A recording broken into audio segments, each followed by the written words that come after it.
प्रभू राम आणि हनुमान चालीसा उरले सुरले लोक सोडून जाऊ नयेत म्हणून यांना आठवलाय पूर्णपणे नौटंकी. आत्ताच टायमिंग बघा, खासदार सोडून जातात, सचिन भाऊ अहिर सोडून जातात, त्यावेळेस त्यांना प्रभू राम आठवतात.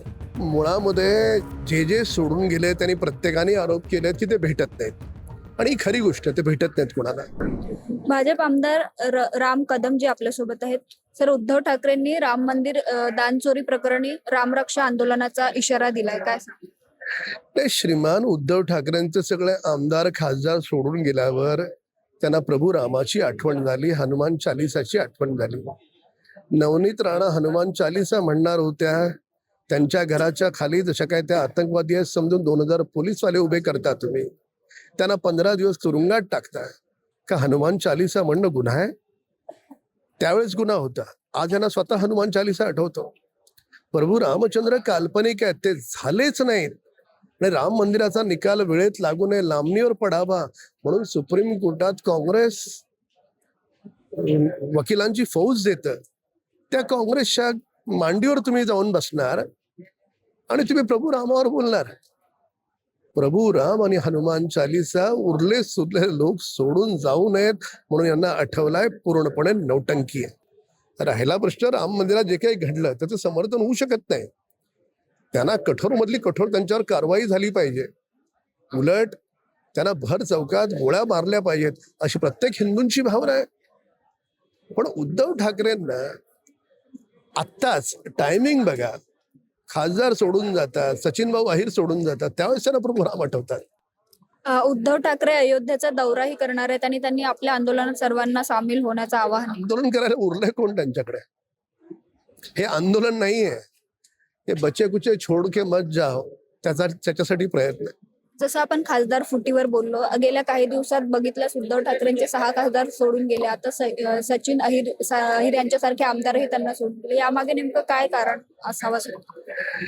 हे बघा की मुळामध्ये जे सोडून गेले त्यांनी प्रत्येकाने आरोप केले की ते भेटत नाहीत, आणि खरी गोष्ट ते भेटत नाहीत कोणाला. आणि ते एका वेगळ्या अहंकारी जगात उबाटाचे नेते आहेत. काय कारण आहे त्यांनी स्वतः चिंतन केलं पाहिजे. त्यांना कारणही सापडेल, मार्गही सापडेल.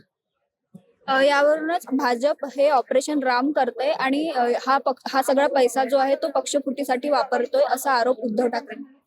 हे बालिश आरोप आहेत. भाजपच्या कार्यकर्त्यांनी तर राम मंदिर व्हावं म्हणून सगळ्या हिंदू राम भक्तांनी काय केलंय हे देशाला जगाला माहित आहे. त्याच्यामुळे आमचं रामावरचं प्रेम आणि राम मंदिरासाठी आम्ही केलेला संघर्ष, याच्यासाठी आम्हाला उबाटाच्या नेत्यांच्या प्रशस्ती पत्रिकाची गरज नाही. जे रामाचे घोर विरोधी काँग्रेसवाल्यांसोबत बसतात त्यांच्याकडून अशीच विधानं अपेक्षित आहेत. मागच्या 2 दिवसांपासून मुंबईत बराच पाऊस पडतोय आणि काल साकीनाका इथे एका मॅनहोल मध्ये पडून एका व्यक्तीचा मृत्यू झाला. याकडे कसं पाहता? दुर्दैवी घटना आहे आणि दिल म्हणजे हृदयाला द्रवित करणारी ही अशी घटना आहे. सगळेच दुःखी आहेत. तिथला संबंधित जबाबदार अधिकारी, तिथला जबाबदार कॉन्ट्रॅक्टर, त्यांना कठोरमध्ये कठोर शिक्षा झाली पाहिजे. आणि आपण सरकार म्हणून कारवाई करतो आहोत, कोणाला पाठीशी घालण्याचं कारण. यावरून आरोप प्रत्यारोपही बरेच पाहायला मिळाले. महापालिका आयुक्तांवरही आरोप करण्यात येतात. आपलं काय म्हणणं आहे यावर? नाही, मुळामध्ये एखादं दुःख झाल्याच्या नंतर व्यक्त करण्याची प्रत्येकाची एक वेगळी भाषा आणि पद्धत असते. तर उपमहापौरांचं विधान हे दुःख व्यक्त करणारी ज्यांची ती पद्धत आहे त्याला आपण अन्यथा घेऊ नये. अश्विनी भिडे हे खूप चांगलं काम करतायत आणि त्यांच्या नेतृत्वात मुंबई महापालिका खूप आपण जे आपल्याला अपेक्षित आहे ते आपण आमूलाग्र बदल करतो आहोत.